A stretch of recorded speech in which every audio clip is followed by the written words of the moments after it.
Comment construire un portefeuille crypto intelligent? C'est ce qu'on va voir ensemble dans cette vidéo. Il y a beaucoup de portefeuilles crypto qui sont construits de façon un peu aléatoire. Il y a pas mal de gens qui font un peu n'importe quoi. Si tu veux, ils vont copier des influenceurs crypto. Par exemple, ils vont acheter tel crypto parce que l'influenceur a dit qu'il fallait l'acheter. Ils vont vendre tel crypto parce que tel influenceur a dit qu'il fallait la vendre. Il n'y a pas vraiment de réflexion par rapport à l'allocation. Tu vois, en crypto, il y a beaucoup de gens ne vont pas réfléchir à quel pourcentage ils allouent à tel ou tel crypto. Il y a des gens qui achètent aussi de façon émotionnelle, ils vont réagir face au marché. Il y a le FOMO, le Fear of Missing Out, qui entre en jeu aussi souvent. Il y a des gens, bref, qui vraiment n'ont pas de stratégie par rapport à leur portefeuille crypto. À la fin de cette vidéo, tu sauras comment construire un portefeuille qui te ressemble et un portefeuille malin qui a des chances de grossir en fait au fur et à mesure du temps. Juste avant de te parler de tout ça, je t'invite à mettre un pouce sous la vidéo pour me soutenir, pour me montrer que ce genre de sujet très concret t'intéresse. Abonne-toi également à la chaîne si tu veux construire ta liberté financière grâce à la crypto avec une approche pragmatique, sans bullshit. Le but de cette chaîne, c'est vraiment pas de te promettre des miracles, mais d'avoir une approche pragmatique, rationnelle. Donc abonne-toi si tu aimes ce genre d'approche, et tu as des liens en description aussi pour creuser le sujet de l'investissement en crypto. Si tu veux aller plus loin, tu as différents liens en description. Dernière chose, je ne suis pas conseiller en investissement. Cette vidéo est faite à des fins pédagogiques, éducatives. Fais tes propres recherches. Tout investissement comporte des risques, notamment en crypto où la volatilité règne. Tu peux perdre tout ton capital si tu fais n'importe quoi. Donc forme-toi, éduque-toi, prends tes propres décisions, fais tes propres choix quand tu investis. Ceci étant dit, c'est quoi un portefeuille crypto intelligent déjà? Pour moi, un portefeuille intelligent, c'est d'abord un portfolio qui est aligné sur tes objectifs, pas des objectifs d'autres personnes. C'est pas, tu vois, c'est pas un portefeuille qui est aléatoire. C'est-à-dire que tu as des objectifs en tant qu'investisseur, tu vois, à plus ou moins long terme. On va en parler dans un instant. Et un bon portfolio, un portfolio malin, intelligent, c'est un portfolio qui est aligné sur ses objectifs. C'est-à-dire que il est là pour servir en fait tes objectifs. Ton portfolio, c'est pas un truc qu'il faut faire quand on investit en crypto, c'est pas quelque chose qu'il faut faire de façon vraiment aléatoire ou à l'arrache ou réagir au marché. Il faut être vraiment très intentionnel par rapport à ça si on veut atteindre ses objectifs. Donc il faut garder en tête ses objectifs et construire son portfolio en conséquence. C'est aussi un portefeuille intelligent. Quand je dis portfolio, c'est pareil. Un portfolio intelligent, c'est un portfolio aussi qui est adapté à ton profil de risque. On n'est pas tous égaux face au risque. Il y a des gens qui sont plus ouverts en fait à prendre des risques que d'autres. Il y a des personnes qui sont plus conservatrices, et voilà, il y a pas tout le monde est différent par rapport à ça. Mais un bon portfolio, c'est un portfolio qui prend en compte en fait ton profil d'investisseur par rapport au risque. Donc on va en parler pas mal en détail par la suite. C'est aussi un portefeuille qui est diversifié, un portefeuille intelligent, c'est-à-dire que les personnes qui mettent 100% sur une seule crypto, par exemple, c'est pas le truc le plus malin parce que tu le sais, en crypto, tu as une grosse volatilité, tu peux perdre absolument tout ton argent avec une crypto qui crache. Alors il y en a des plus ou moins solides, mais voilà, il vaut mieux diversifier son portfolio de manière générale.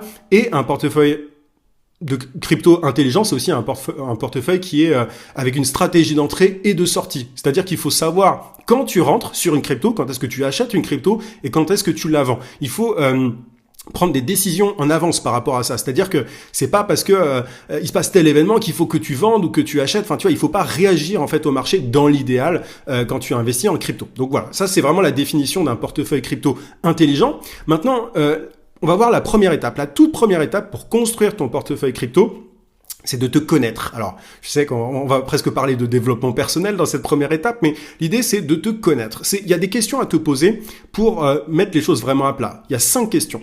La première question à te poser, et je t'invite à faire cet exercice, tu vois, tu peux prendre des notes en parallèle. La première question à te poser, c'est quel est mon capital d'investissement, tu vois. Est-ce que tu as 500 € à placer? Est-ce que tu as 5 000? Est-ce que tu as 50 000? Est-ce que tu as 100 000, 200 000, 500 000? Peu importe, en fait, on est tous différents. Peut-être que tu as 50 €.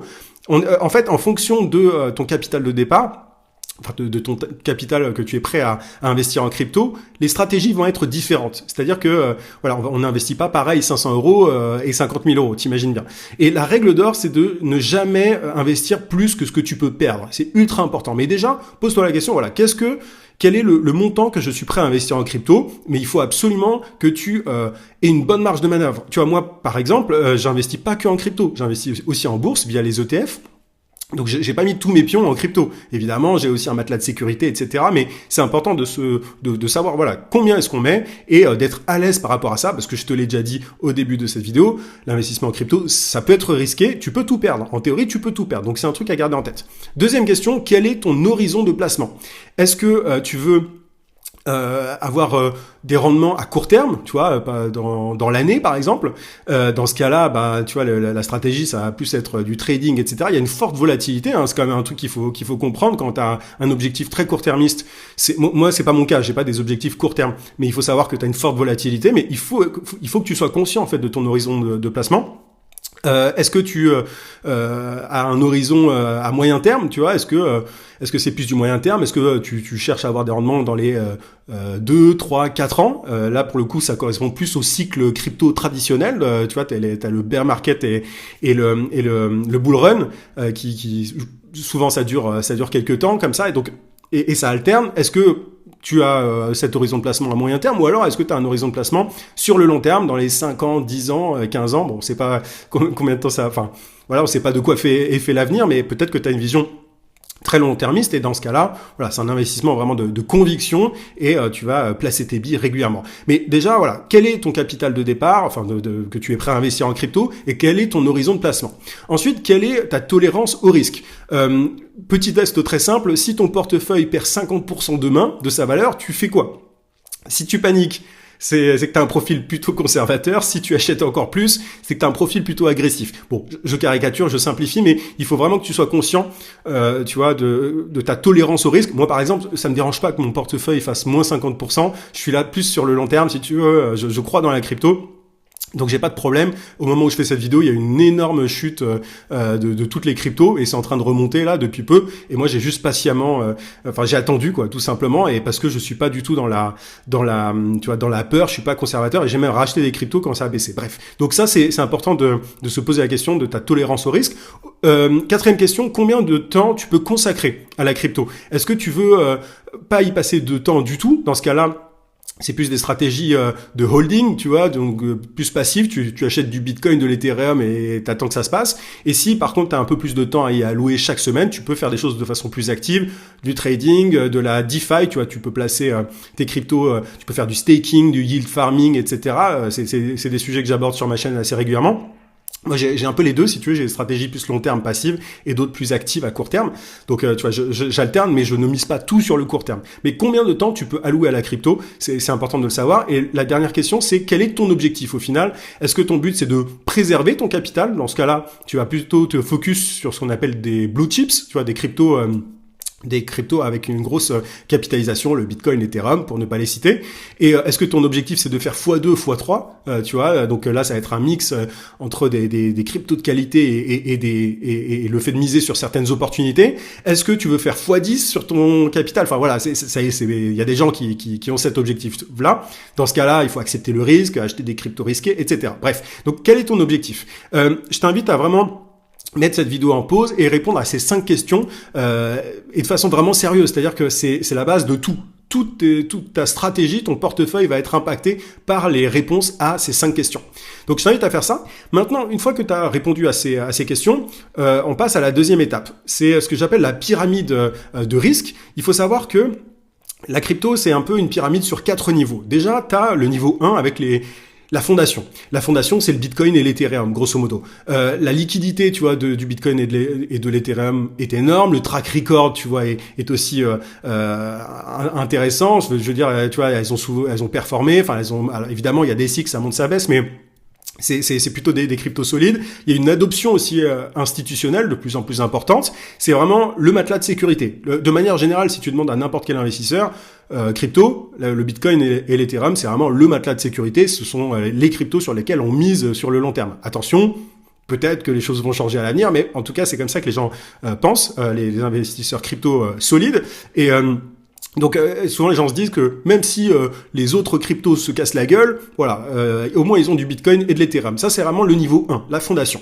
Et tu vas voir pourquoi est-ce que c'est important d'être conscient de ces 4 niveaux. Le niveau 2, c'est vraiment les piliers, donc c'est le top 10, 20 des cryptos établis, tu vois, genre Solana, XRP, ce genre de cryptos. C'est des projets en fait avec des équipes solides, avec des communautés actives, avec une réelle utilité.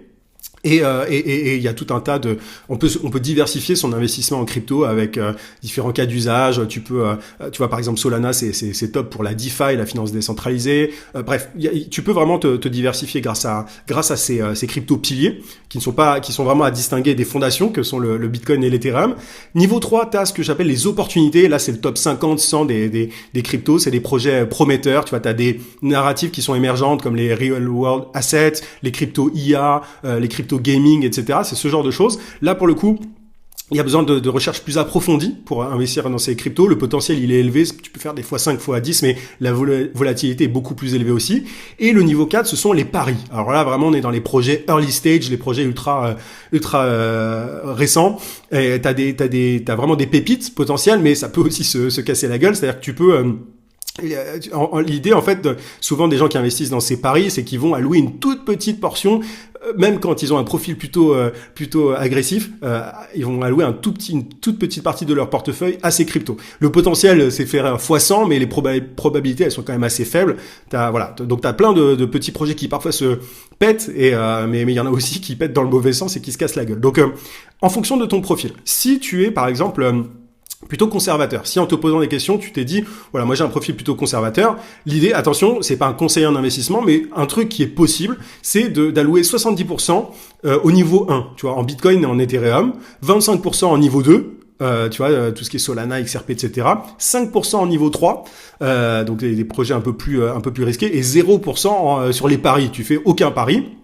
Ça peut être une allocation pertinente, intelligente. Maintenant, à toi de faire tes propres recherches par rapport à ça. Un profil équilibré, donc pas conservateur, mais plutôt équilibré. Il pourrait mettre 50% en Bitcoin, Ethereum, 30% en projet plus, tu vois, type XRP, Solana, donc dans le top 10-20 des cryptos, 15% en niveau 3 sur des projets un peu prometteurs et 5% sur des paris. C'est une allocation possible aussi. Et si tu as un profil vraiment agressif, là, ce que tu peux faire, éventuellement, c'est mettre 30% en Bitcoin et Ethereum, 30% sur des cryptos un peu, enfin des altcoins, 30% aussi sur des projets prometteurs et 10% sur des paris. Ça, tu vois, c'est vraiment des allocations possibles. Alors encore une fois, je t'ai donné des pourcentages qui sont pertinents à mes yeux, mais ça n'engage que moi. À toi de voir ce qui est pertinent pour toi, mais c'est pour te donner un ordre d'idée. Maintenant, une fois que tu as identifié ça, les pourcentages que tu vas allouer en fait à ces différents niveaux, il faut avoir une stratégie d'entrée sur les cryptos. Il faut savoir comment acheter des cryptos intelligemment. Tu as plusieurs façons d'entrer sur une crypto. Tu peux faire du DCA, du dollar cost averaging. C'est le fait d'acheter simplement des cryptos régulièrement, peu importe le prix. Tu regardes même pas le prix, tu achètes chaque mois par exemple. Tu peux acheter, tu vois, pour 500 € par exemple de crypto. Par mois pendant 6 mois, plutôt que mettre toute une somme d'un coup. Tu vois, si t'es salarié par exemple, tu peux tout à fait faire ça régulièrement. L'avantage c'est que ça neutralise complètement l'émotion, c'est-à-dire que tu ne subis pas tes émotions, tu fais pas de montagne russe, t'achètes peu importe le prix et voilà, ça te permet vraiment de lisser les choses. T'as la méthode aussi des tranches, c'est-à-dire que ce que tu peux faire au lieu de faire un investissement régulier comme ça, c'est découper ton capital en 3 à 5 tranches. Tu vois, par exemple, je sais pas, tu as 1000 € à placer. Tu vas découper ces 1000 € en 3 je vais y arriver, à 5 tranches. La tranche 1, ça peut être, tu vois, 20 à 30% par exemple de ton portfolio. Tu peux avoir les tranches 2 à 4, ça peut être des achats que tu vas faire sur des corrections. Donc, tu vois, t'as tes cryptos de base. Tu vas mettre 20 à 30% sur ces cryptos, Bitcoin, Ethereum, etc. Et quand il y a des petites corrections, tu vas placer tes tranches 2 à 4 sur certaines cryptos. Et pour la 5e tranche, tu vas réserver ça pour des opportunités majeures, genre des crashs de marché. Donc tu peux fonctionner par tranche. Moi, je suis pas très fan de cette approche-là, mais c'est un truc qui est tout à fait possible. Tu vois, c'est-à-dire que tu peux tout à fait lisser par mois, ou alors te dire voilà, j'ai 1000 € et j'alloue en fait ces 1000 € en fonction de tu vois, par tranche en fait, tout simplement. Alors quand acheter aussi des cryptos, évidemment, fais tes propres recherches, c'est pas un conseil, mais il faut jamais, pour moi, c'est mon avis, jamais acheter en pleine euphorie. C'est-à-dire que quand t'as une crypto qui a un all-time high, tu vois, qui a son top, ou quand t'as des cryptos qui pumpent à fond, tu vois, qui font plus 50%, c'est pas le bon moment pour acheter. Au contraire, c'est même plutôt le moment de vendre en général. Il faut acheter plutôt dans les phases de consolidation, lors des corrections, tu vois, lors du bear market notamment, quand tout le monde a peur, en fait, tout simplement. Moi, je pars toujours du principe que je dois faire l'inverse de la majorité. Alors attention, c'est pas une règle absolue, mais très souvent, moi, ça me réussit. Donc, quand tout le monde a peur, quand tout le monde vend, moi, j'achète. Les indicateurs, ils sont à suivre, ils sont simples. Tu peux regarder la dominance du Bitcoin. Tu peux aller sur CoinMarketCap pour regarder ça. Tout ce qui est Fear and Greed Index, l'index de peur en fait par rapport à la crypto, et tout ce qui est volume en fait des cryptos. T'as plein de données qui sont données en crypto, et tu peux te baser là-dessus. Maintenant, il faut aussi avoir une stratégie de sortie. Il faut avoir un plan de prise de profit. En fait, tu peux pas juste acheter des cryptos, il faut aussi tirer des profits. L'erreur classique, c'est vraiment de garder ces cryptos pendant la hausse et d'acheter en panique pendant la baisse. Tu vois, c'est extrêmement courant. Il y a plein de gens qui perdent des cryptos à cause de ça. Enfin, qui perdent leur argent à cause de ça. Il faut vendre à un moment, en fait, et au moins partiellement. T'es pas obligé de tout vendre, mais au moins partiellement. Il faut avoir une stratégie de sortie. T'as la méthode des paliers. Tu peux vendre 25%, par exemple, quand le prix a atteint un certain niveau. Tu te fixes, quand tu achètes une crypto, tu te dis, voilà, si ça atteint tel prix, je vends 25%, puis encore 25% à tel autre palier, puis encore 25%, et au pire, si ça atteint pas les paliers en question, c'est pas grave, t'auras pas vendu, mais tu pourras toujours réinvestir par la suite, tu vois. Donc, et tu pourras toujours revendre plus tard quand ça montera. Donc c'est pour ça aussi qu'il faut investir sur des cryptos sur lesquels tu crois sur le long terme. Mais en tout cas, tu peux tout à fait faire ça par palier. En fonction de certains niveaux, tu vends tes cryptos. Tu as aussi la méthode du rééquilibrage, c'est-à-dire que tous les 3 à 6 mois, tu peux revenir à tes allocations cibles. C'est-à-dire que tu vois, tu as ton portfolio. Tu t'es dit que tu allais allouer tant de pourcents à tel crypto, tant de pourcents, et ça va changer avec l'augmentation et la baisse des prix. Donc tu peux rééquilibrer ton portfolio si tu es là pour sur le long terme. L'idée, c'est de vendre ce qui a surperformé et d'acheter ce qui a sous-performé. C'est une idée. Et tu as aussi la méthode toute bête du cycle crypto, prendre des profits massivement en bull market et réaccumuler en bear market. Moi, c'est plutôt ce que je fais. Donc tu vois, je vends quand ça a bien monté en bull market, et je réachète quand tout le monde est parti du marché. Donc voilà, et il faut évidemment avoir un suivi de son portefeuille crypto et ajuster, c'est-à-dire qu'il faut réévaluer régulièrement son portefeuille. Tous les mois, il faut analyser, tu vois, dans l'idéal, les performances de son portefeuille, l'actualité aussi des différents projets dans lesquels tu investis. Tous les trimestres, tu peux rééquilibrer si nécessaire. Tous les ans, tu peux revoir ta stratégie globale, tes objectifs. Et il y a des signaux pour ajuster un petit peu ton portefeuille crypto. Tu as des projets parfois qui vont changer de direction. Tu peux avoir une nouvelle équipe ou avoir un pivot d'une crypto. Il faut identifier ça pour savoir si tu restes dans le projet ou pas. T'as des fondamentaux parfois sur certaines cryptos qui se dégradent. T'as de meilleures opportunités qui peuvent apparaître. Donc ça, il faut en être conscient. Et ton profil peut changer aussi en fonction de ta vie. C'est-à-dire que tu vois, en fonction de ta vie personnelle, tu vas être plus ou moins agressif, être plus ou moins conservateur. Donc c'est un truc qu'il faut prendre en compte pour réajuster ta stratégie. Mais il faut pas ajuster juste quand le prix d'une crypto baisse de 20%, par exemple. Ça, c'est de la volatilité tout à fait normale. Ou parce qu'un influenceur te dit d'acheter telle crypto, ou parce que tu as un truc qui pète et tu veux juste acheter par FOMO. C'est ultra important de vraiment être stratégique par rapport à ces investissements. Et un portefeuille crypto intelligent, c'est pas le plus rentable à court terme, en fait, mais c'est celui qui te permet de dormir tranquille, tout simplement, tu vois, de tenir pendant les bear markets et d'être là encore pour le prochain cycle. On est là, en tout cas, moi, c'est mon approche, pour le long terme. On peut tout à fait générer des revenus, du cash flow à court terme, et j'en parle souvent sur ma chaîne, notamment avec des stratégies de finances décentralisées, mais le but, c'est de développer son patrimoine au fur et à mesure du temps pour construire sa liberté financière. J'espère que cette vidéo t'a été utile, qu'elle t'a éclairé un petit peu sur la création d'un portefeuille intelligent. Mets un petit pouce si c'est le cas, abonne-toi à la chaîne si c'est pas déjà fait. Je te rappelle que tu as des liens en description pour creuser le sujet de l'investissement crypto. Je suis simplement certain que ça va t'être utile. Je vais encore plus loin sur ces liens-là, donc je t'invite à cliquer. Je te dis à très vite dans une prochaine vidéo.